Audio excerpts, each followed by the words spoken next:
Ja, meine sehr verehrten Damen und Herren, ich darf Sie sehr herzlich heute Abend hier in der Bibliothek des Konservatismus begrüßen. Ja, bin erleichtert, fast ein bisschen stolz, dass trotz der sintflutartigen Verhältnisse draußen doch ein erheblicher Teil derer, die sich angemeldet hatten, auch heute erschienen sind. Ein paar mehr hatten wir noch erwartet, aber wir sind heute Abend froh und dankbar für jeden, der kommt. Insoweit also ein besonderes, herzliches Willkommen heute Abend. Willkommen heißen möchte ich auch den Referenten des heutigen Abends, Sir Roger Scruton. Sir Roger Scruton ist nach Andreas Kinneging aus den Niederlanden, der im Mai bei uns vorgetragen hat, der zweite Redner im Rahmen der Reihe Konservativ heute. Sir Roger, welcome to the Library of Conservatism here in Berlin. We are very glad to have you here. Following to Andreas Kinneging, you are the second speaker in our range of topics entitled Conservative Today. So we are very curious what you will tell us tonight. Tja, konservativ heute. Was bedeutet es, ein Konservativer zu sein in einer Epoche, die so skeptisch dem Konservatismus gegenüber ist? Wie können Konservative das Erbe ihrer kanonisierten Vorväter leben in einer Zeit, in der ihr kulturelles, religiöses und politisches Erbe routinemäßig schon zurückgewiesen wird? Was können Konservative heutzutage in die öffentliche Debatte einbringen, das angesichts eines linksliberalen Mainstreams in der westlichen Welt nicht als pure Nostalgie zurückgewiesen würde? Sir Roger Scruton wird heute Abend versuchen, Antwort darauf zu geben. Er ist einer der bedeutendsten konservativen Denker Großbritanniens. Er hat über 40 Bücher und über Philosophie, Ästhetik und Politik veröffentlicht, viele davon auch ins Deutsche übersetzt. Er ist Mitglied der British Academy und der Royal Society of Literature. Scruton unterrichtet sowohl in Großbritannien als auch in den USA, wo er Senior Fellow am Ethics and Public Policy Center in Washington, D.C. ist. Derzeit lehrt er Philosophie an der Universität Buckingham. Zuletzt erschien von ihm auf Deutsch Grüne Philosophie, ein konservativer Denkansatz aus dem Jahr 2013. Sir Roger Scruton is a writer and philosopher who has published more than 40 books in philosophy, aesthetics and politics and who is widely translated. He's a fellow of the British Academy and of the Royal Society of Literature. He teaches in both England and America and is a senior fellow at the Ethics and Public Policy Center in Washington, D.C. He is currently teaching an MA in philosophy for the University of Buckingham. Sir Roger, I ask you for the floor.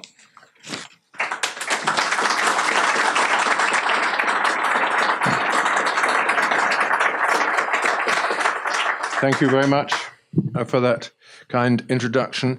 Because there is a simultaneous translation of this lecture being broadcast on before you, I'm going to have to read it literally, word by word, which is not my style. My usual style is to look people in the eyes and say provocative things.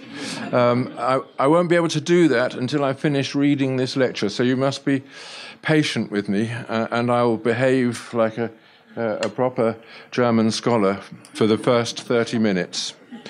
Right.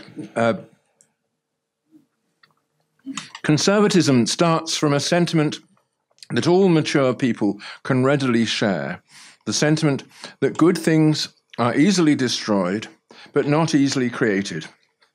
This is especially true of the good things that come to us as collective assets: peace, freedom, law, civility, public spirit, the security of property and family life, in all of which we depend on the cooperation of others, while having no means single-handedly to obtain it. In respect of such things, the work of destruction is quick, easy, and exhilarating. The work of creation slow, laborious, and dull. That is one of the lessons of the 20th century. It is also one reason why conservatives suffer such a disadvantage when it comes to public opinion. Their position is true but boring, that of their opponents exciting but false. Civil society can be killed from above, but it grows from below. It grows through the associative impulse of human beings, who create civil associations that are not purpose-driven enterprises, but places of freely sustained order. Politicians often try to press these associations into alien molds, making them into instruments for external purposes that may be in conflict with their inner character. This is what happened to state schools when the socialists conscripted them to the pursuit of social equality. It is what happened to universities when governments demanded that they be expanded so as to offer a new rite of passage to the young, a time away from home and family, exposed to the relentless and mind-numbing jargon of the left liberal theocracy. It is what happened to all the little platoons of Hungary, Slovakia, and the Czech lands when the Communist Party made them into transmission gears for the socialist agenda. It's what is happening to many of our social habits under the jurisdiction of the European human rights machine, which condemns as discrimination our attempts to maintain our old social, marital, and sexual habits. Not surprisingly, therefore, the conservative position, even if it captures a fundamental experience of social attachment, is no longer secure. Politicians who never ask themselves about the roots of social order, who have no conception of the nation and its moral personality, who look on the legacy of Christian civilization only to laugh at it or to turn in puzzlement away, who fail to notice that marriage and family are the sine qua non of social reproduction. Such politicians have allowed our continent to enter a period of deep uncertainty, while effectively preventing the debate that we all of us need, which is the debate about identity. Who are we? What makes us a community? How do we recruit the young to belong to that community? And what do we do with those who refuse? Radical Islam has brought that multifaceted question into the open and been greeted with a predictable silence from the new political class, which is entirely without the means to answer it. It is this silence of the political class that provoked the Brexit vote in my country. As the day of the vote approached, it became clear that people were beginning to see the referendum as an opportunity to express feelings that had been largely excluded from the political process. In his attempt to secure the result on which he had staked his career, David Cameron warned of the economic catastrophe that awaits us should we withdraw from the single market, and he produced one expert after another to prove the point. Not all the voters, however, were persuaded. The experts had a point, but they sounded like people who could settle anywhere and always be on top of things. For such people, it is no great imposition to be governed from elsewhere. Elsewhere is where they always are. For many ordinary voters, however, whose networks are also neighbourhoods, the issue of who governs us and from where is real and urgent. For such people, something was at stake that had been systematically overlooked by the politicians, and which was more important to them than all the economic and geopolitical arguments, namely the question of identity. Who are we? Where are we? And what holds us together in a shared political obedience? It's not only the British who have this question, it is the principal political question of our time, and all across Europe, people are beginning to ask it. Identities are many, and often compete with each other. I have an identity as a writer, as a philosopher, as a husband and a father. In the various spheres in which I live and act, I recognize constraints, norms, duties and freedoms that belong to those spheres and provide them with their meaning. In that sense, an identity assigns me to a group. But some groups also act as groups, taking decisions on behalf of their members and requiring the members to accept what is undertaken in their name. Hence, when we act collectively, as in a committee, a team, or a club, we need a clear conception of who belongs with us and why. This conception will define what the members owe to each other and why they are included in the deal.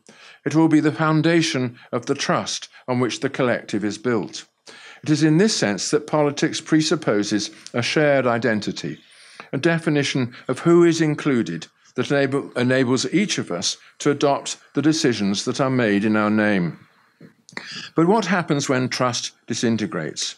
In particular, what happens when the issues closest to people's hearts are neither discussed nor mentioned by their representatives, and when these issues are precisely issues of identity, of who we are, who is included and who is not? This, it seems to me, is where we have got to in Western democracies, in the United States just as much as in Europe. And recent events on both continents would be less surprising if the media and the politicians had woken up earlier to the fact that Western democracies, all of them without exception, are suffering from a crisis of identity. The we, that is the foundation of trust and the sine qua non of representative government, has been jeopardized not only by the global economy and the rapid decline of indigenous ways of life, but also by the mass immigration of people with other languages, other customs, other religions, and other and competing loyalties. Worse than this is the fact that people cannot question this publicly without risking the charge of racism and xenophobia, and therefore cannot begin the process of coming to terms with it by discussing what the costs and benefits might be. Traditional conservatism has been hostile to intellectuals, but not always hostile to ideas. And the one idea about which it was absolutely clear was that of identity. The point was made at the outset by Burke and Hume. A political community is not a business partnership or a contractual deal. It is a historical settlement bound by custom, loyalty, and a sense of belonging, of a kind that finds its highest expression in a national culture. It depends upon neighbourliness and little platoons, as Burke called them, and upon the love between generations that only the family can properly provide. As to what else it requires, what, for example, in the way of religion, schooling, legal order, and sovereignty, this has been the topic of conservative philosophy ever since. Powerful considerations were given for that conception of political identity, not only by Burke and Hume, but by continental thinkers like Mestre and Hegel. Nobody who studies their arguments could conceivably believe that the policies followed by successive European governments regarding immigration, the role of the state, or the regulation of civil society can lead to anything in the long run but a loss of identity, the very loss that we witness in young people today, and with that loss, a growing and potentially dangerous alienation. The Brexit vote was an expression of that alienation, and comparable feelings have given rise to the discontent with the European project that we see growing in Italy, Greece, and Spain. In all three of those countries, the political class have seen an easy solution to the problem of governing the people, namely to accept a regime imposed from above so as to collect all the privileges of political life while avoiding all the duties. When Burke wrote his reflections on the French Revolution, he knew that he would be targeted as a public enemy. But he also knew that the political class to which he belonged would be influenced by his arguments and would begin to understand that a society built from below on a foundation of custom and common law is far more stable than one imposed from above, like that of revolutionary France. Burke developed that idea in a way that inspired generations of British politicians and which encouraged the gradual democratization of our political life. He offered a clear proof that conservatism, when guided by philosophy, can achieve its goal, which is the goal implied in its name, the conservation of an existing social order. This goal is differently conceived in different European countries, for there is no single religious, institutional, or legal inheritance. Nevertheless, the basis of conservative philosophy is shared across our continent. This basis is the concept of responsibility. This is not how the conservative message is usually expressed, however. Ever since the Reagan-Thatcher Risorgimento, conservatives have advocated freedom as their principal value, the goal that distinguishes right from left in the modern world. That emphasis was persuasive in the days of the Soviet Empire, but it is less persuasive today when it is not tyranny but incipient anarchy that is the main cause of popular concern, and the principal thing against which the ordinary voter is seeking a remedy. Of course, real freedom is also a condition of self-discipline, and responsibility is a part of it. Freedom and accountability go hand in hand and cannot in the end be distinguished from one another. But the emphasis on responsibility involves a change of message, and this is what I would advocate to conservatives everywhere now. It is why, for example, the environmental movement should be understood as part of the conservative cause and not one term in the Red-Green alliance. But that raises the question on which I wish to dwell in this brief talk, the question of loyalty. To think in terms of responsibility is to ask the question, to whom am I accountable? It is to subjugate the I to the we, to set limits to individual ambition on behalf of the collective. And this setting of limits has no motivating force if people cannot identify with a community, a first-person plural, with whose destiny their own success and failure are entwined. Britain, like the rest of Europe, is now undergoing mass immigration from people who do not have, as we have, loyalties of a territorial kind. People whose first-person plural is defined in religious terms and who are indifferent to national histories, national sacrifices, and national boundaries. Their disruptive effect on our communities is all the greater for Germans who have been encouraged by their political class to turn their backs on the national idea and to seek refuge in a new transnational identity. This may once have been a sensible policy, and in the aftermath of the Second World War, it was clearly an attractive idea, maybe the only available way of uniting France and Germany. But it is not a sensible policy today. Everywhere in Europe, people are anxious to find the real we, the real and binding loyalty that will enable them to stand together against what is, as yet, an unresisted invasion.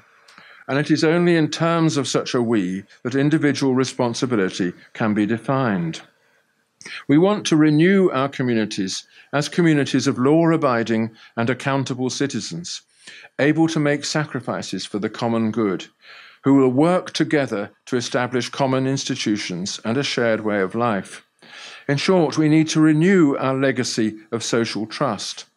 And we want to achieve this without lapsing into religious or ethnic homogeneity. In other words, while defining the fundamental loyalty as a loyalty to a place, a country, and historical ties, rather than to a faith or a race. This can only be done through the nation-state, I think, and to my mind, the revitalizing of the nation-state must be the first concern of conservative politics, both at the domestic and the international level. There are those who disagree, of course, and in particular those involved in the networks and businesses that profit most from the European illusion. But it is an illusion. At a time when communities all over the continent are fragmenting and losing their sense of accountability, the European Union offers nothing save an ever-expanding list of human rights, which citizens of any country can claim against their governments, and therefore against their fellow citizens, so adding to the legacy of social and moral decay. Maybe it will come as a surprise to hear a British Conservative, heir to the greatest experiment in liberal government that the world has known, speaking adversely of human rights. But I would only emphasize that this concept, and the means to make it a reality through international courts, has been hijacked by the same forces that have undermined education and the old rule of charity. Forces that prefer equality to freedom and anarchy to hierarchy when the choice must be made. Only in the context of a nation-state proud of its identity and able to offer a shared home to its citizens does the idea of a right really make sense. For then it is a claim that must be paid for by obedience. In the national context, rights and duties remain indissoluble, sustained by a common obedience and a shared loyalty to one's fellow citizens.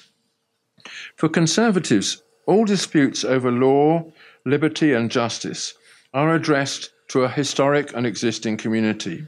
The root of politics, they believe, is a settlement, the motive in human beings that binds them to the place, the customs, the history, and the people that are theirs. The language of politics is spoken in the first-person plural, and for conservatives, the duty of the politician is to maintain that first-person plural in being. Without it, law becomes an alien imposition, not ours, but theirs, like the laws imposed by a conquering power, or those, as we have experienced in Britain, imposed by a treaty made years ago in a vanished situation by people long since dead. Conservatives are not reactionaries. As Burke said, we must reform in order to conserve, or in modern idiom, we must adapt. But we adapt to change in the name of continuity, in order to conserve what we are and what we have. Those who dismiss conservatism in the name of the universal ideals of the Enlightenment have a tendency to forget that governments are elected by a specific people in a specific place and must meet the people's needs, including the most important of their needs, which is the need to trust their neighbours. That is why, in all the post-war political debates in European countries, conservatives have emphasised the defence of the homeland, the maintenance of national borders, and the unity and integrity of the nation. And this is also a point of tension in conservatism, since belief in a free economy and free trade inevitably clashes with local attachments and community protection. We are living now through the latest eruption of this tension. It was in the name of their social and political inheritance that conservatives fixed their banner to the mast of freedom. What they meant was this kind of freedom, the freedom enshrined in our legal and political inheritance and in the free associations through which our societies renew their legacy of trust. So understood, freedom is the outcome of multiple agreements over time under an overarching rule of law. And the task of politics is to establish a constitution of liberty, as Hayek described it. Liberals believe in the right of individuals and communities to define their identity for themselves, regardless of existing norms and customs.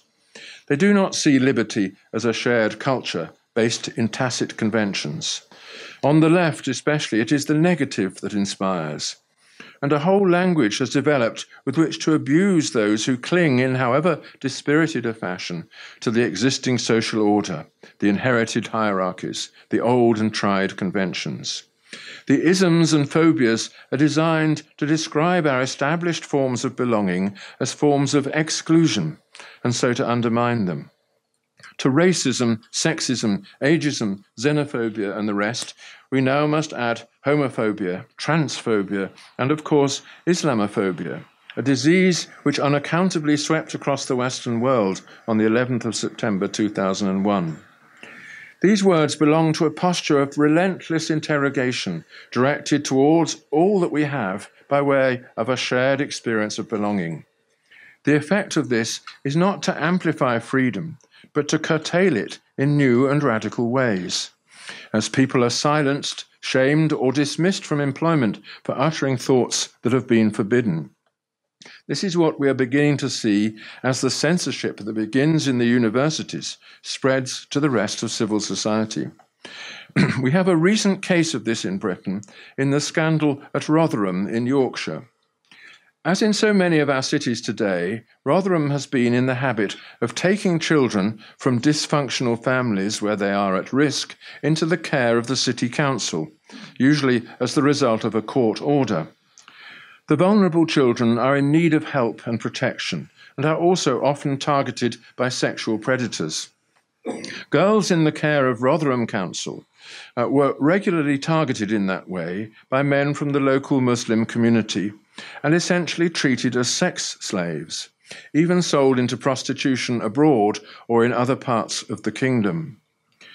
If you're not familiar with this, you might look at my novel, The Disappeared, in which I dramatize this situation.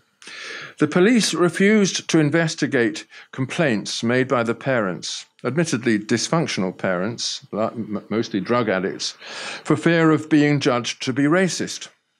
And the council likewise decided that it would be politically incorrect to do anything save turn a blind eye. Any other course of action would raise the feared question of identity, namely the question whether we, as British citizens, are free to condemn a way of treating young women which certain immigrant communities see as normal, even as a rightful punishment for the crime of having no family. It so happened that two of the girls were courageous enough to force the authorities to take note of their predicament, though not before their lives had been irreparably damaged. Their case shows the way in which political correctness can be an assault on freedom by repudiating the public culture on which freedom ultimately depends. The council officers and the police force in Rotherham feared to act according to their duties as public servants. Instead, they protected criminal organizations that could beleaguer them with a rival identity that no one dared to criticize. They were not afraid of the criminal gangs. They were afraid of the liberal censors who could ruin their careers should they be caught saying the truth. There is another reason for the importance of the case, which is that the two identities that came to the fore in Rotherham are in conflict in the wider world. On the one hand, there is the sense common to our two countries of belonging to a place governed by law, where people live side by side as strangers and trust to the rules that protect them. On the other hand, there is a certain kind of Muslim identity in which family, not nation, is the source of obligation, and in which women are divided into the pure, who are hidden, and the impure, who are publicly exposed and exposed to predation. I hope and believe that it is now a minority view among Muslims, especially Muslims in our countries, that the world is to be organized in such a way. But radical Islam of the reactionary Sunni kind is able to claim the privilege of a rival identity, a challenge to our rooted ways of belonging. And the response of Western liberals is therefore to insist that nothing should be said, nothing can be said against this way of life. It is a way of life that challenges our way of belonging, but that merely proves that the problem is our way of belonging. Moreover, if the customs of certain Muslim communities seem to violate every precept defended by feminists, this is an illusion born of Islamophobia. As every feminist knows, the culture of male domination is the preserve of comfortable white men in Western democracies. A Sunni Arab who forbids his 4 wives to appear in public without a face veil, thwarts all their attempts to gain an education, and forbids their female offspring on pain of death from intercourse with men, is not dominating his women, but merely exercising a legitimate right to a valid cultural heritage. All this reminds us of a remarkable truth, which is that the ordinary people in Europe are less afraid of Islamists than they are of liberals, who police their language and their thoughts and ensure that all attempts to affirm our way of life in the face of increasingly hostile immigration are nipped in the bud. In the face of this, the task of conservatives is surely to defy the censors, to be vigorous in affirming what we are and in shoring up the foundations of our inherited way of belonging. We should be in the business of instructing the public, and young people in particular, in the virtues of our civilization. We should be teaching pride, not shame, and gratitude, not resentment. And we should do this without denying the faults of our ancestors or the need, where necessary, to mend our ways.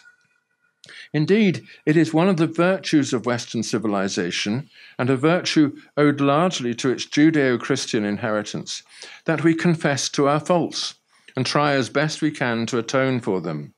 In our time, popes have apologized for the Crusades.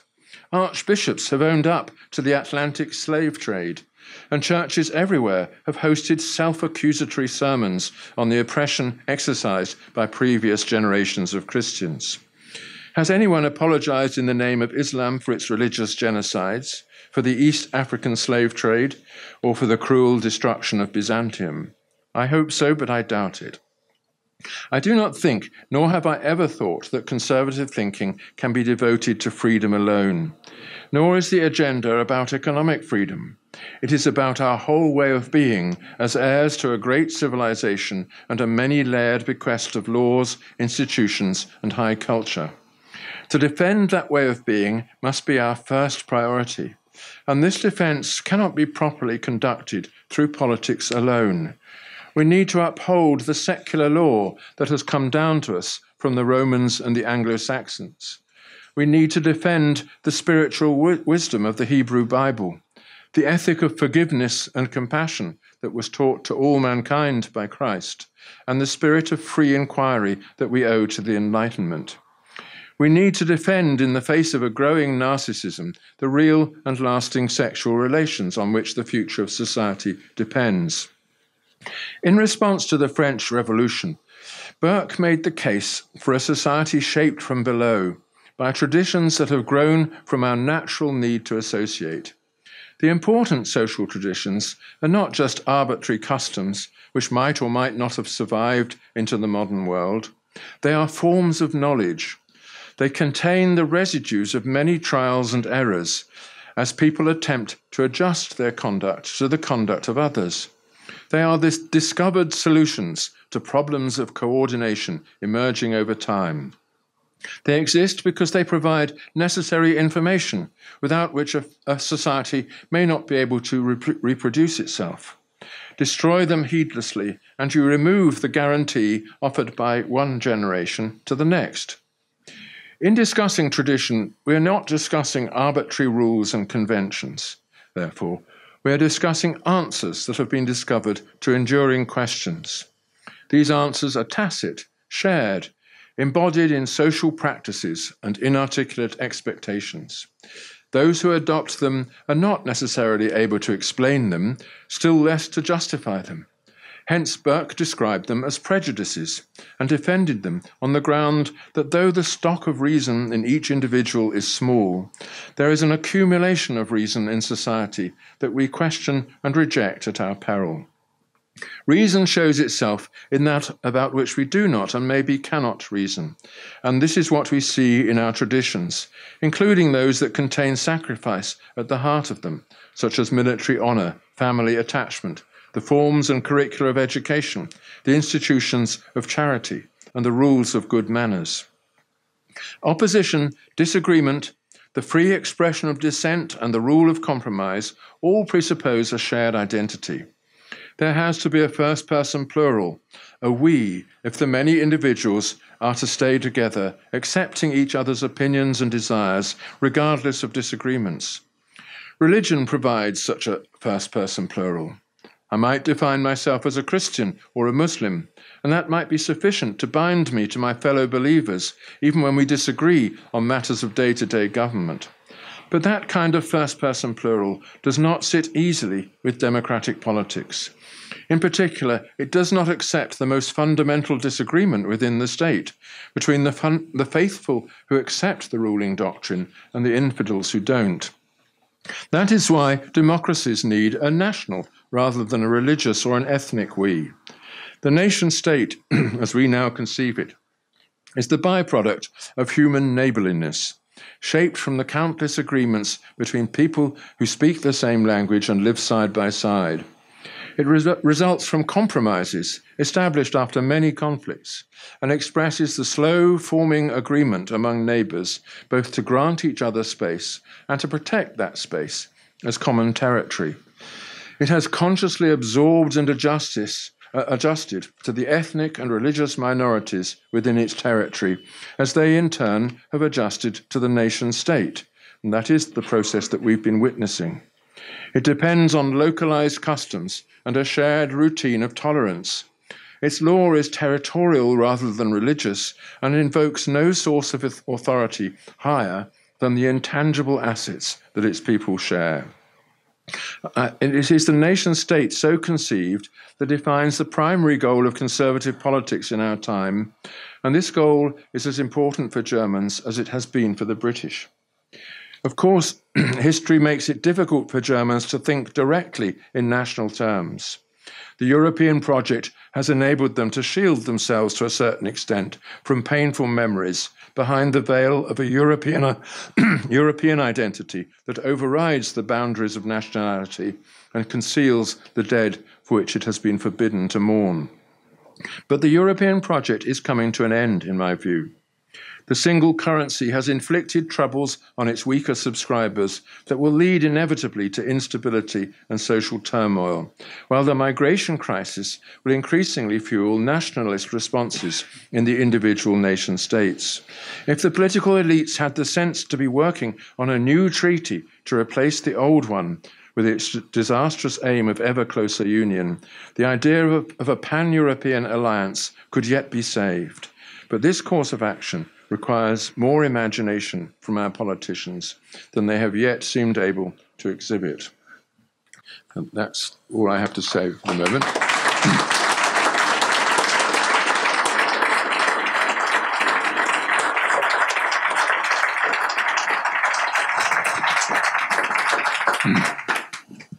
Thank you, Sir Roger. Vielen Dank, Roger Scruton. Meine Damen und Herren, das ist heute eine bilinguale Veranstaltung. Das heißt, Sie können Fragen in Deutsch stellen und Sie können Fragen in Englisch stellen und ich werde es jeweils in die andere Sprache übersetzen. Dann wird Sir Roger Scruton antworten und auch diese Frage werde ich dann ins Deutsche übersetzen. Ladies and gentlemen, this is a bilingual event today, so you can post your questions in English or in German, and I will translate it to the one or the other language. Then Sir Roger will answer, and I will translate it into German. So, now the gloves are off, and you can say something provocative. And your questions, please. Ihre Fragen, bitte.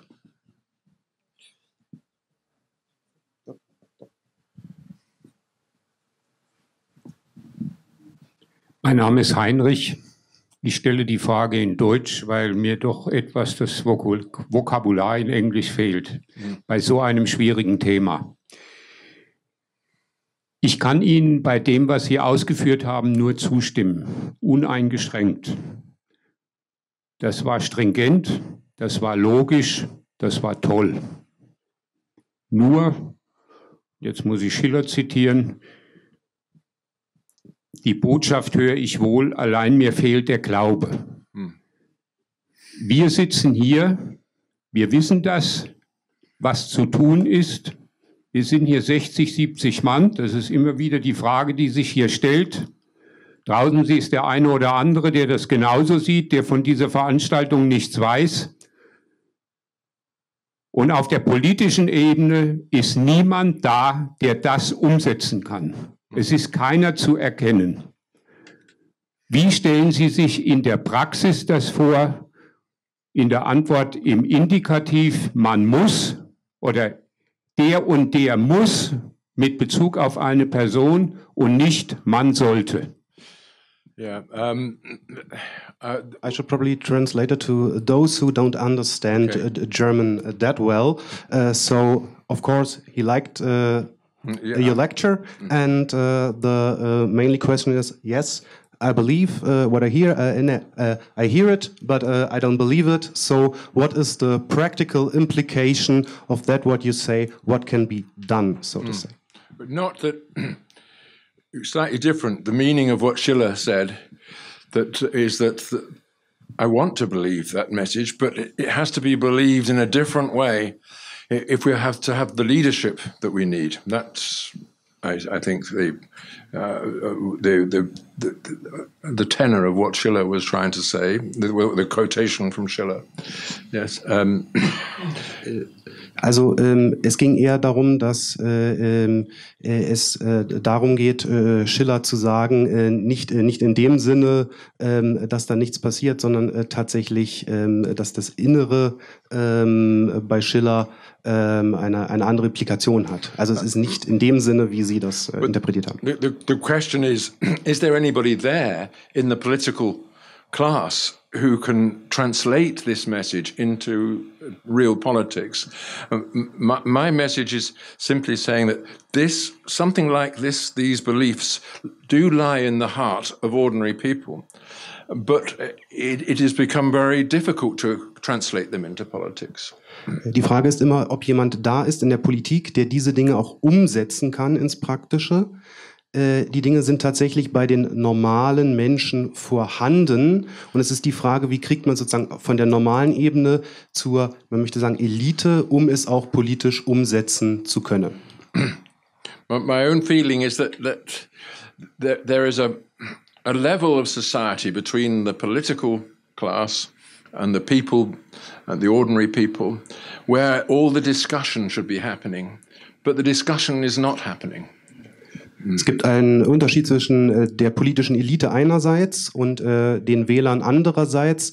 Und das, was man in Politikwissenschaften die Intermediäre nennen würde, fällt aus. Das heißt, die Diskussion zwischen den Entscheidern im politischen Rahmen und den Wählern andererseits. Und das ist das große Problem. Ja. Jetzt kurz mal, ich habe die Dame hier, dann hatte ich, genau, Herrn Hillermann hatte ich, dann war da hinten, dann hier, dann da. So. Keine Angst, everybody is going to ask a question. So I have two questions, one related to national identity and the nation state for America and for Germany. America doesn't seem to me necessarily have been founded as a nation state. It founded the basis of liberty, individualism, country of immigrants. So how would you apply that concept of nation state to America? And the second is with Germany, because nationalism is such a stain on its history, marred by a lot of violence, particularly National Socialism, how do you encourage Germans, how could they reconcile that with a national identity? Die Frage ist einmal nach Amerika. Die Vereinigten Staaten wurden nicht als Nationalstaat gegründet. Wie kann also das Konzept des Nationalstaates dort überhaupt funktionieren einerseits? Und zum Zweiten auf Deutschland bezogen, wie kann aufgrund der Geschichte und der Erfahrung des Nationalsozialismus diese Normalität des Nationalen wiedergewonnen werden? My response to this is to say we need to revise the concept of the nation so that it is separated from the aggressive nationalism that destroyed this country. Der Nationalstaat muss von dem, was aggressiver Nationalismus ist, getrennt werden und sozusagen völlig neu gedacht werden. Yeah, and America is an experiment in creating this new idea of a nation. You know, Americans constantly refer to the nation. Always presidents begin their speeches referring to this great nation of which I am fortunate enough to be the leader. They define themselves as one nation under God, etc. It's a very potent idea because it means this country, not this religion, not this language, not this army or anything like that. Just this place that we share and we love. That's the kind of identity that I think we need to recapture, and Germans need to recapture it too. Amerika ist praktisch das Experimentierfeld von dessen, was im Vortrag angesprochen wurde, nämlich, dass man sich immer wieder selbst vergewissert darüber, dass man eine Nation ist. Auch das Konzept, dass die amerikanischen Präsidenten immer wieder sagen, wir sind eine Nation unter Gott, und dass dieser Selbstversicherungsprozess auch darüber läuft, über den Ort, die Stelle, an der wir alle zusammen sind. Und über dieses Konzept eben nicht Rasse, Religion, sondern über den Ort, an dem Menschen, wie angesprochen, mit gleicher Sprache zusammensitzen. Daraus kann sich das bilden, was hier als Nation angesprochen wurde im Vortrag. I think I should add, though, because the German case is so important. The national idea was shouted at the top of the voice here and discredited.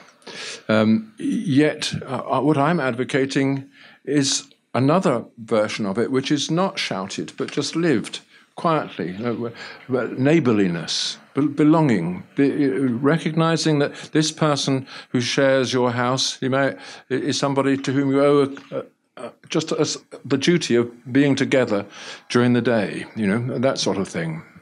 Der deutsche Fall ist so wichtig, dass er darauf nochmal zurückkommen möchte. Es geht darum, dass in Deutschland einmal die Idee der Nation herausgeschrien wurde.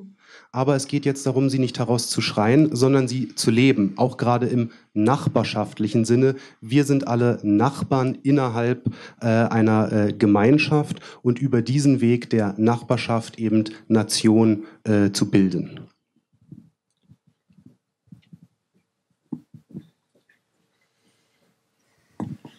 Ich habe aufgehorcht, als die verbotene Trauer angesprochen wurde. Und das ist etwas, was mich sehr beschäftigt. Und da denke ich, provozieren Sie uns, Sir Roger. Wie könnte es in Dresden aussehen? Alle Jahre wieder wird ja also ganz gewalttätig darum gekämpft und gegenseitig niedergeschrien, Trauer um die Toten. Ja. Wie könnte das aussehen? Eine erlaubte Trauer. Aus Ihrer Sicht, in Ihrer Fantasie. Well, there was a famous for those English speaking. It's a problem of being sad for the dead, especially a German problem. It was spoken of Dresden and the bombardment, and it is a conflict in Germany between people who want to be sad about the dead and others say yes, that was correct, that it was bombed, and so how can from this sadness come something? Yeah, there was a famous book by Michelich and his wife, Die Unfähigkeit zu trauern, on this very theme, that the Germans have been denied something that is absolutely necessary if the wound is to be healed. You must be allowed to mourn your dead. And of course, I don't say, I mean, Dresden was a terrible crime committed by my country. And we ought to be also made familiar with this and perhaps be brought to a position of penitence. If we were penitent, that would help you to mourn, you know. Auch den Deutschen ist etwas vorenthalten worden, nämlich die Möglichkeit auch zu trauern über schlimme Dinge wie die Bombardierung Dresdens, die passiert sind. Auch aus englischer Sicht ist das eigentlich ein Kriegsverbrechen gewesen und es wäre ein guter Schritt, wenn von englischer, britischer Seite aus vielleicht um Vergebung gebeten würde, beziehungsweise sich schuldig bekannt würde, damit dann sozusagen auch die Deutschen darüber trauern könnten.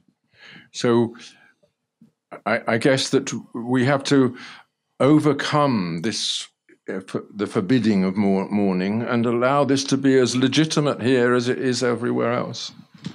Es soll also hier genauso wie überall anders auch die Möglichkeit geben, über diese Dinge zu trauern und nicht tabuisiert sein. Ja. So, please, everybody hands up. I'm trying to get it in order. Ich probiere die Ordnung hinzukriegen. Hier, da. So. Freundlich is my name. I have a question of differentiation because you say the nation state would not be based on race on the one hand, and then you say it is possible to integrate minorities, both of the religious and the ethnic kind, through it. When it comes to the minorities, I agree with you because we have many examples in European history where that is true. Especially in German history, where at least half of our country was, at least in the last century, former Slavic lands. And the advancing Germans could integrate the Slavs. And with you in England, you have the Celts, which were also integrated by the Anglo-Saxons and the Vikings, of course. But I think race, in the sense, is also important because these minorities could be integrated into a national culture on the basis of race. The Celt was as much a Northern European as the ancient Germanic. So their identity was based on a thing that could not be learned but was inherited. So I wanted to ask you why you think that the thing that is made by the individual is in your sense more important than the inherited. So that in the last consequence, a Pakistani or a Chinese that drinks alcohol and eats pork and reads English classics and is Christian can be as much an Englishman as as someone who lived there 1,500 years or even more. Yeah, can you say it very simply in 3 sentences? Yes. Es geht um die Frage, ob nicht auch das Ethnische eine Rolle spielt bei der Integration von Minderheiten und ob es nicht sozusagen ethnische Gründe gibt, warum bestimmte Minderheiten sich nicht in die Gesellschaft integrieren lassen. Warum ist sozusagen nur dieses Nachbarschaftskonzept und nicht eben die Ethnie, die Rasse mit in der Argumentation? I think, of course, this is an enormous question and very important for our times. But most of us, I think, have to take on faith that ethnic differences, if they are real, it's a big question of whether they're real even, but that ethnic differences, in the end, are not what it's about. It's about cultural differences, and that integration is a cultural process. It could be, I know that there are people who think that there's a human biodiversity involved, and that certain ethnic groups will not integrate, and this is a biological fact. I don't believe that is true, and the evidence from Great Britain is that it's not true. The real problem that we have with integration comes from certain forms of Islam. We've had no problem integrating the Sikhs or any other people from the Indian subcontinent into Britain. On the contrary, they are, throughout my lifetime, they have given us the model of the English gentleman.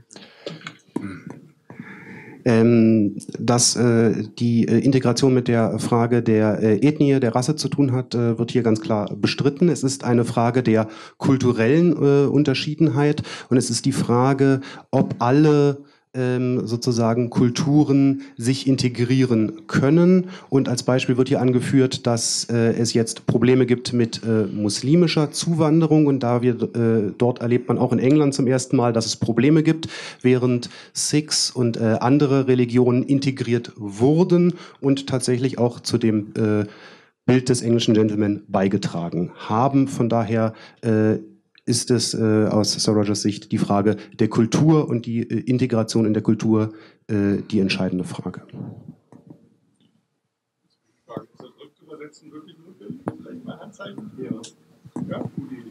Who doesn't want to have a translation? It would be much easier if you spoke German and I spoke English and nobody bothered about translating. If that's okay with everybody, we can do it. Yeah, okay. No problems? Okay. Thank you very much for your lecture. And you told us that we should defend secular law and the heritage, spiritual heritage of the Hebrew Bible. But this week there's going to be a debate in our parliament about transforming the law of marriage in Germany. So there's a contradiction between secular law and this Hebrew heritage. And as far as I understood, your lecture was an appeal to common sense. But what shall we do if common sense is no longer common? And you were talking about Islamic civilization, and we're all ready to analyze the intellectual faults or intellectual reasons of the decline of the Islamic world. People say it was Al-Ghazali who was the father of the decline of Islamic civilization. And some weeks ago, Professor Kinnigan was here in Berlin, and he told me that he thought that this the decline of our culture began with nominalism. That the nominalists were exciting and the realists were dull, and that was when the decline began. Robert Sperman said that was David Hume too. So my question would be when was, so to say, the intellectual flaw with which this decline of our culture began? Well, there are two questions here. One is, how do we hold on to our Judeo-Christian moral and social and institutional heritage and the secular law at the same time, because they have entered into conflict? That's one big question. And the other is, where did the disintegration of the Judeo-Christian vision begin? Now, the first question, I think, is we have to accept that there are tensions that we inherited from the Hebrew Bible and the Gospels, a vision of marriage, which, or not only from them, also from the Greeks, and perhaps even more from Homer than from anybody else. The idea of marriage as the union of one man and one woman for life. And the Odyssey tells the beautiful story of such a marriage, which isn't based on religion or anything. It's just that sense of the equality of the partners. And it's one of the reasons why we love that book so much. But a fatal mistake was made at a certain stage by the French revolutionaries, who said that marriage was the business of the state and not of the people who engaged in it or the religious authorities that they appealed to. Once the state takes hold of things, it can be those things can be changed by the democratic process, and that's what we're seeing. So inevitably, marriage was held hostage by the secular culture as a result of this, and we, Jews and Christians and others, will have to accept this. We just have to live with it. It isn't. I have gay friends who are married to their same-sex partners. It's no more difficult for me to live with that than living with all the other friends that I have who are adulterers, and the many varieties of sexual criminality by which any intellectual is surrounded. You have to just say, well, these, human beings are difficult and complex. Let's not get too het up about it. But we do know what the norm is, and we can bear that norm in our hearts. I think that's what we have to do, and it can still guide us. But when the rot sets in, that's another question. People like Henneking have this view that you can trace the history of ideas and you find that precise point where it all went to pieces. But actually, it wasn't caused by ideas at all.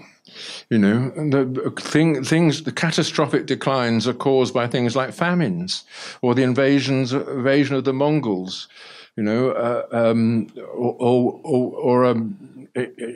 climate change even, whatever that might be.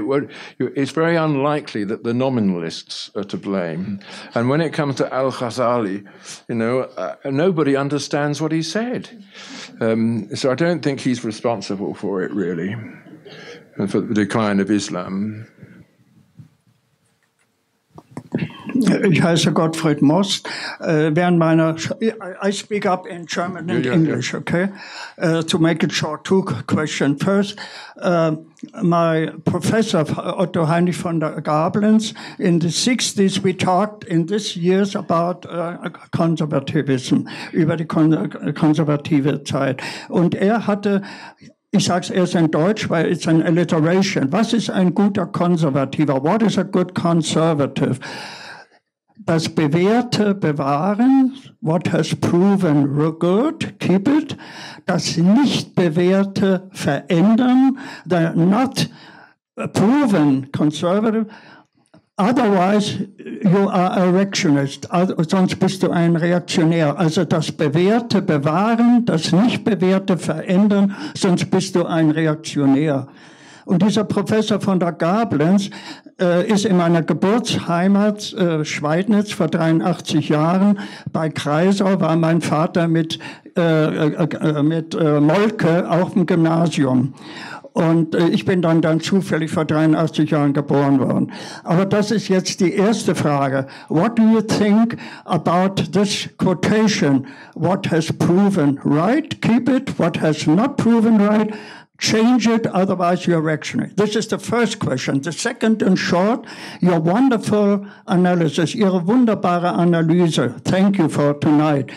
What can we do to make more powerful our national identity with all the problems we have today? Not only your analysis, but that we are saved from overrun by the rest that you have told us. Also, wie können wir das verbessern? Danke, thank you.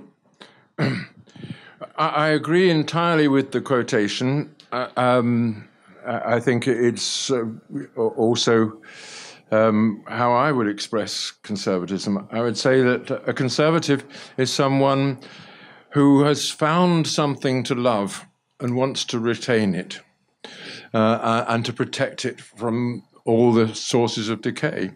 It is a philosophy of love. About strengthening the national idea, it goes back to the first question and the quotation from Schiller, that belief cannot be commanded. You can't tell people to believe more strongly what their instincts would like them to believe. Like everything, it can only be acquired by habit. You must constantly reflect on the good things that you love, the good things about your nation, your neighbours, your language, your culture.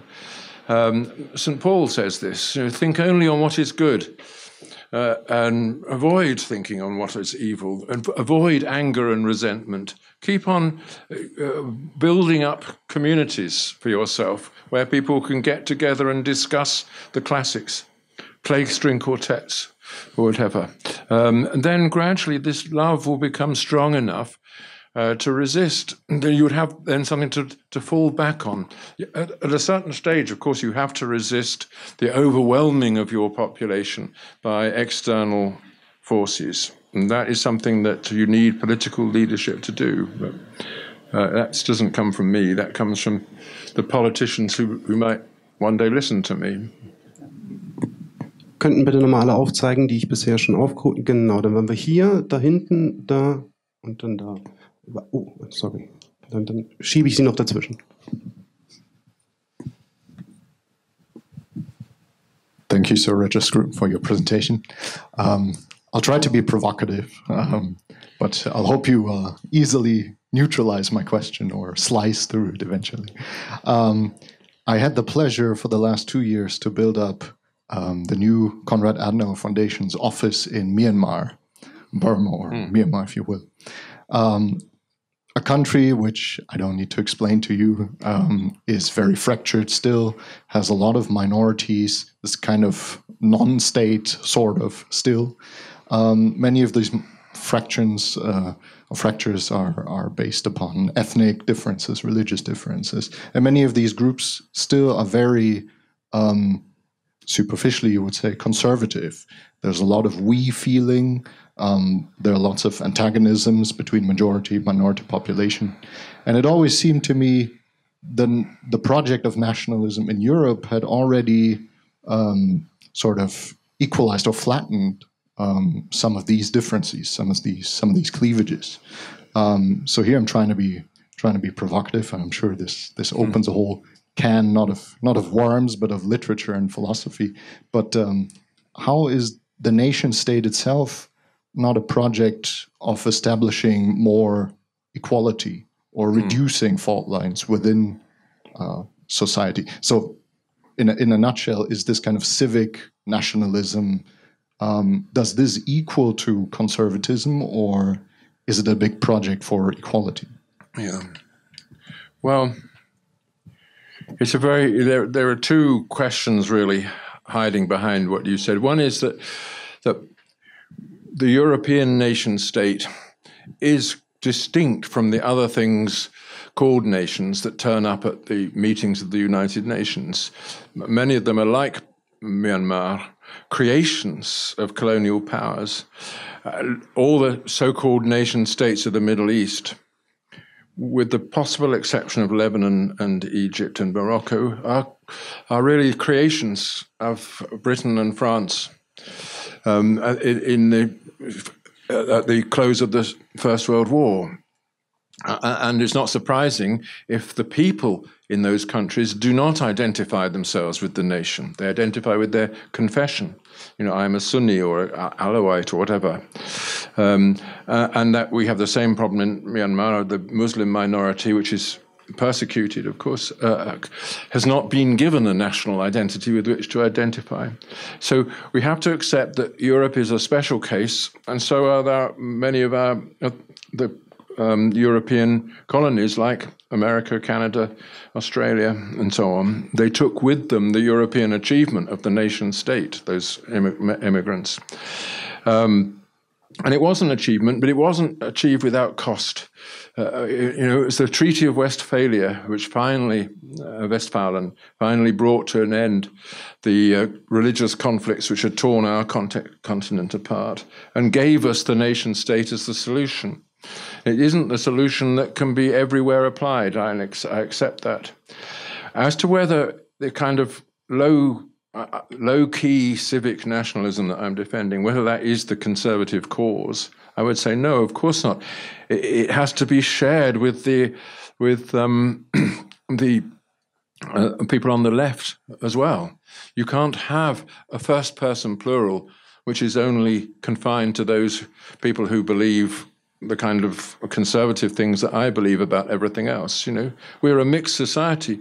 Many people in this room are probably, for the most part, leaning towards the centre-right, but we have to live with people who are leaning towards the left, and that's really part of the enterprise of conservatism, is to stop those people who lean towards the left from destroying what we share, which is the national identity, which enables us to live together in a condition of disagreement.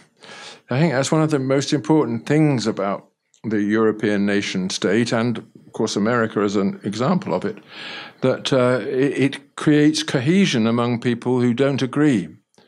We can live in disagreement, and it's not an equalizing thing. It gives opportunities to everyone, and some of us take advantage of them, those opportunities, and others do not. Thank you. My name is Gan Havitz, and my question is regarding the realm of culture and specifically arts, especially anything called contemporary art. The world of contemporary art and contemporary music has been constructed in such a way that it disables any form of criticism. Any criticism is being deflected at the one expressing it, usually with certain accusations, and it seems that the whole structure is being fortified by being criticized. How, in your opinion, is it possible to exercise effective criticism on this? This is a really important question. You're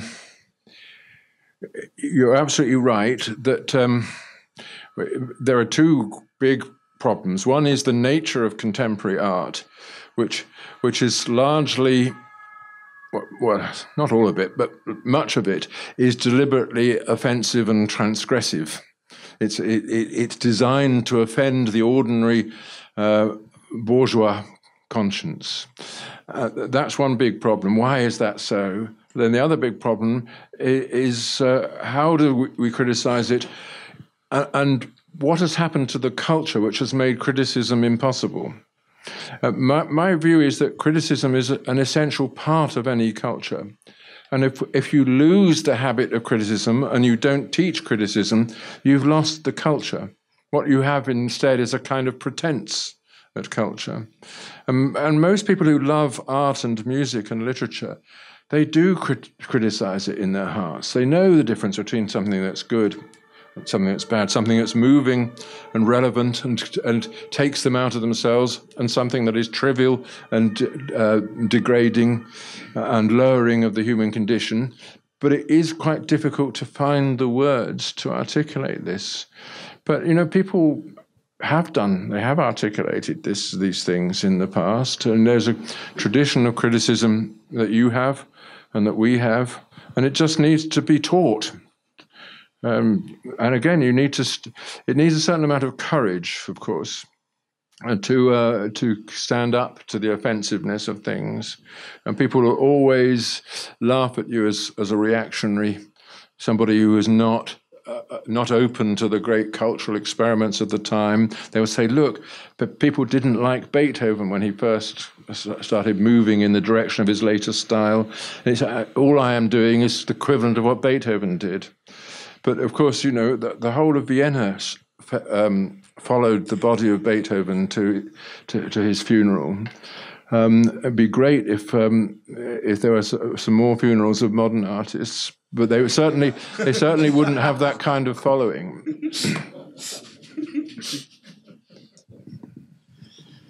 Sir Roger, how would you react to the genre of revolutionary conservatism?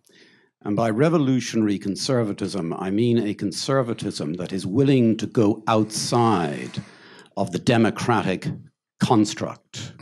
It seems to me that conservatism rose from the fall of the monarchical system, which was an authoritarian system. And in the 200 plus years that has happened, or whatever it is now, conservatism has sort of accepted that democracy is what we have to do, but it remains appallingly frustrated and furious with the culture and perhaps the society and the politics, and probably will remain so until it is able to articulate an anti-democratic, authoritarian way of life. Well, yes and no.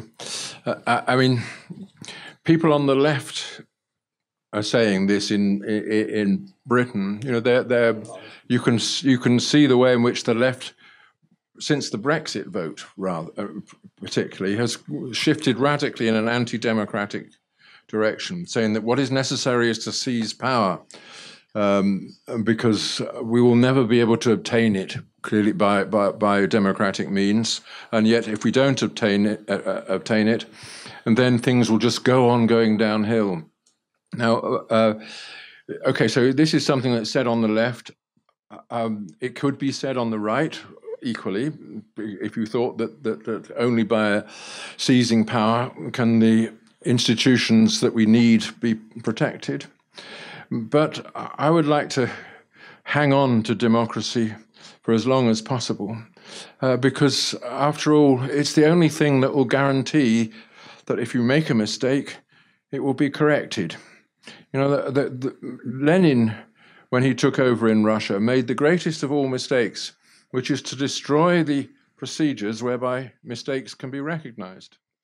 And the most important such procedure is the democratic process. You know you've made a mistake if the whole people are saying, we won't accept this.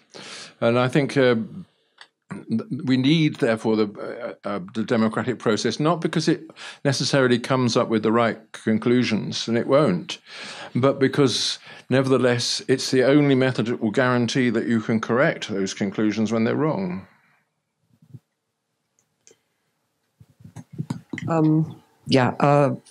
You've been advocating, I think, for a non-radical solution to the radical left, but it's not really a rallying cry, is it? And no. I guess I'm wondering what you make of these intellectual street fighters on the right, like Milo Yiannopoulos and Ann Coulter, who have popped up in the whole Trump movement, and whether that's inevitable, dangerous, what you make of it. Well, I assumed that I wasn't talking to a group of people who wanted a rallying cry, but were prepared to think about what is at stake. And I couldn't do what Milo Yiannopoulos does. It's true. For a start, I'm too old and I'm heterosexual. I've got what can I do by way of awakening the interest of the crowd? But on the other hand, there's no harm in being provocative in the way that he does it, if it's in the context of exercising free speech, if it's emphasizing, as the gentleman here said, that those excellent maxims that we want to keep what is good and protect it from what is bad, and that's actually what his message is. But it is I said this at the very beginning, that conservatism is inevitably correct but dull, and its opponents are exciting but false, and we have to live with that, and that's why we have to cling to institutions which give us the possibility, nevertheless, to make contact with the people as a whole. I retain the belief that I've had throughout 50 years of disappointment, that ordinary people are conservative. But you need to provide them with the language and the support so that they can come out and express it. But, I'm not against the street fighters so long as they're not advocating violence and all the rest. My name is Michael Seifert. You said just now and in your talk, ordinary people are conservatives, hold generally conservative values. And then you said that people are afraid or scared of liberal censorship, even more than they are scared of Islamists or something. But how do you explain that people vote completely different? They vote for their censors because they are scared or because they don't realize that they are being censored and hard done by? Well, most people keep their heads down and it doesn't worry them that there is censorship. It's only those who have to play a part in public life who are intimidated by the censorship. But those are very important people, policemen and teachers, lawyers, and so on. But when people vote in elections for two broad interests. First, their interest in the continuity and survival of their nation. Secondly, their own advantage. If they're reassured that the nation is okay, it's going to go on and survive, it's just, the forces of law and order are maintaining everything in a state of equilibrium, then they will put their advantage first. And of course, people on the left are very good at promising things, we'll tax the rich but not the poor, we'll redistribute property and all the usual things, and that they're very good at recruiting resentment, and many people obviously want to punish people, their fellow citizens, especially those who have advantages. People with high positions and property and all the rest are targets of resentment.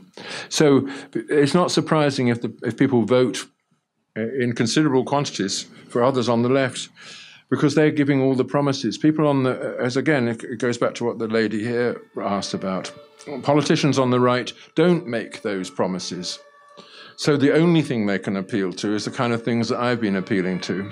But the very fact that still they gain as many votes or more votes than the people on the left suggests that the kind of things that I've been referring to really are still strong motives in people. Because there's nothing else that a Conservative Party in Britain has ever appealed to, certainly. It is essentially the message of our Conservative Party, made as boring as possible by Theresa May, was that, I can't promise you anything. The world is difficult, but at least the country survives. That was basically the emotion to which she was appealing. Make America great again? Well, yes. Trump did get by with such a thing, that's true. But that was a vacuous slogan of the kind that you expect lefties to come up with, isn't it? And it's probably the reason why conservatives find him so appalling. But don't you think it's kind of a slippery slope? Now, you're always going to lose with that position. I mean, you say the left promises everything, teddy bears, blah, blah, blah. Now. Yeah. And the right says oh, well, now we go to church now and you do this now. And it just goes downhill now. And how are you going to stop this now? I mean, at the end of the day, you end up with everybody is pierced and tattooed. And then what? Well, at least you haven't said that it was all to the fault of Al-Ghazali. I mean, it's something that's happening around us all the time, of course, that people give up. It's tough being a conservative, no doubt about that, or speaking out, at least, as a conservative. And the simplest thing is to cultivate your garden and all the rest. But the fact is, if you look at recent elections, although the left have been gaining, not that much. The left in France was just pretty well destroyed at the last election, although Jeremy Corbyn has suddenly emerged as this great angelic figure, representative of the voice of the liberal middle class. It's we don't have no guarantee that it will last. If, however, it does last, it's usually because they've taken over and prevented the democratic process from expelling them. Every now and then, people have to be taught a lesson. And the best way of teaching them a lesson is to give them a left-wing government. And then for the next 20 years, they won't vote that way.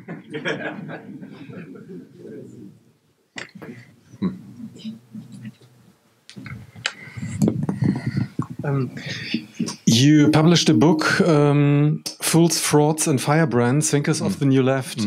Would you please elaborate a bit the core of the so-called New Left and which the most relevant thinkers are that are responsible for today's pro-immigration, anti-borders, anti-nation states, cosmopolitan, internationalist New Left? Oh, blimey. Well, they all are responsible for it, in the sense that the New Left rose as a kind of movement of opposition to Western civilization as such. Not calling it Western civilization, calling it the bourgeoisie or capitalism or commodity fetishism, or lots of labels were thrown at our normal natural community. Mixed up into a great bureaucratic sort of potpourri of newspeak, a language which is impossible to criticize from outside because nobody really understands it. But we all know what it's intended by. It's intended to ridicule ordinary people in their ordinary ways. Ordinary marriage, ordinary family, ordinary property, ordinary neighborhood, ordinary church-going, ordinary culture. All these things can be ridiculed. They were beautifully ridiculed by Foucault, rather horribly ridiculed by Sartre and Lukács, and made nonsense of by Habermas, who made nonsense of everything. These people obviously created a sense of the illegitimacy of what we have. And all of them, of course, were recipients of enormous privileges. They were the new bourgeoisie. They were the people who were able to sell their books in great quantities because the university professors told their students to read them, and so on. They were given all the prizes. Look at all the prizes that Habermas has got. He's bored a whole generation almost to death with his writings, and for that he's rewarded with every possible accolade and money and all the rest. So that. Sorry, I'm very jealous because I write really interesting, amusing stuff, and I get no money for it at all. Anyway, it is a really interesting question, how this has come about, and that's why I wrote the book, really.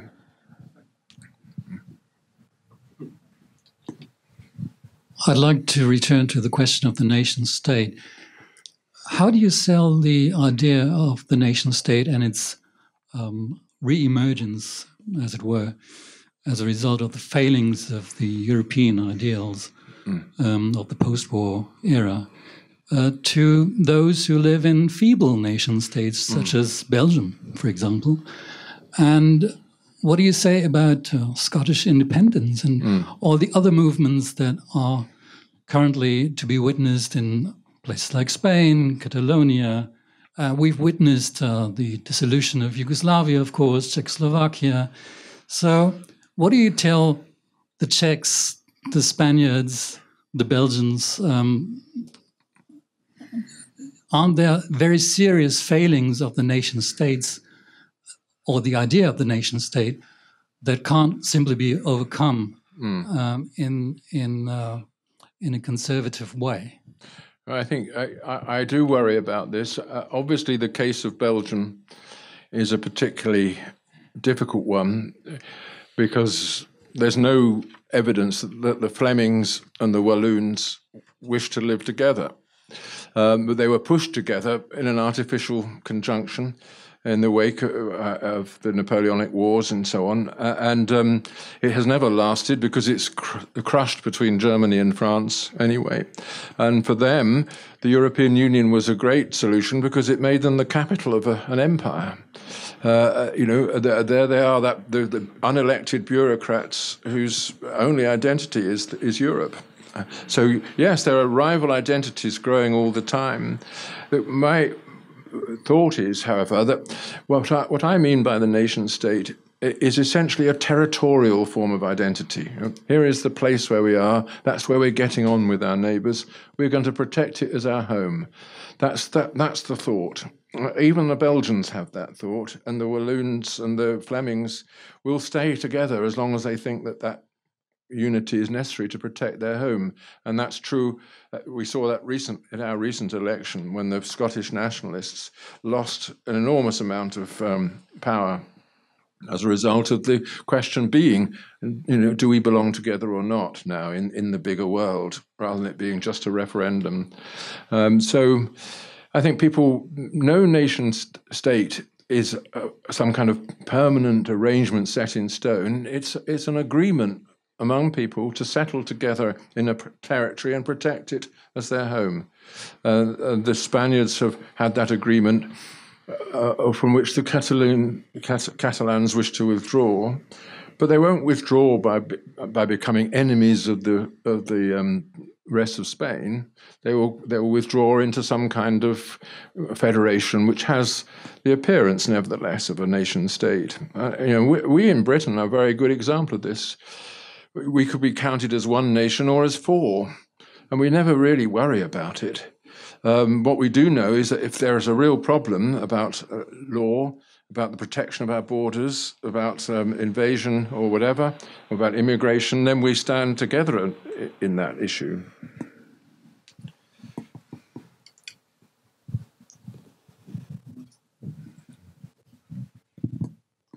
So, as a member of the intellectual class and a conservative, I'm pretty sure it's safe to say that you're a minority in that group.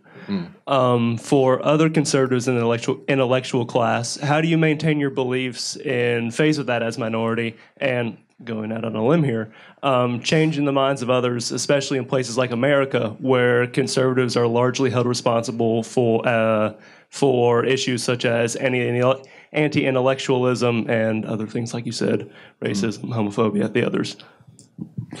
Yeah, well, the accusations are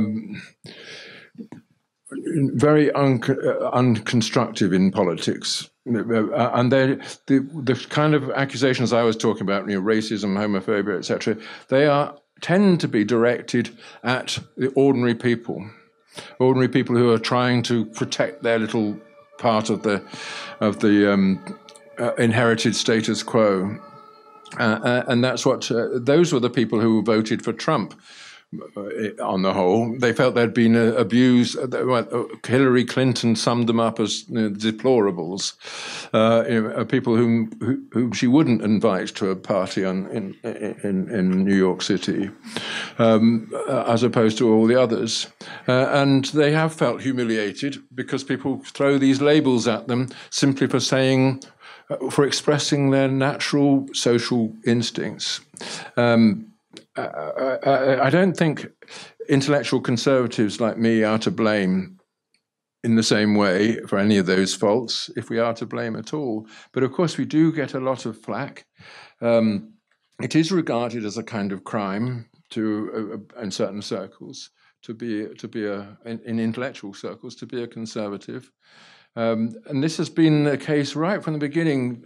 Burke, when he wrote his great book on the French Revolution, was immediately targeted as a kind of public enemy by the intellectuals of the day, by Thomas Paine and the whole sort of nonconformist priesthood in London and so on. And he had a great difficulty in sustaining his position, but he did.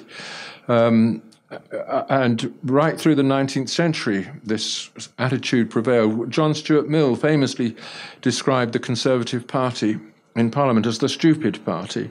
We are the intellectuals, we the liberals, they are the stupid ones.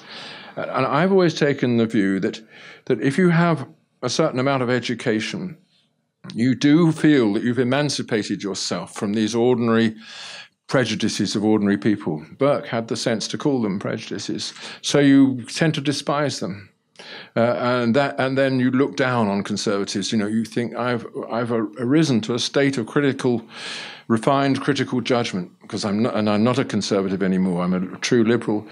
But in my view, if you go on a bit further and get a real education, then you realize that you are a conservative after all. It's that thing in between where you're the half-educated person who's learnt enough to criticize ordinary prejudices, but not enough to replace them. That's where all this contempt, I think, tends to grow. But I've come out the other end to the point where I can rejoice in contempt. Further questions? No? So, Roger, thank you very much for your time. Well, thank you. Yeah.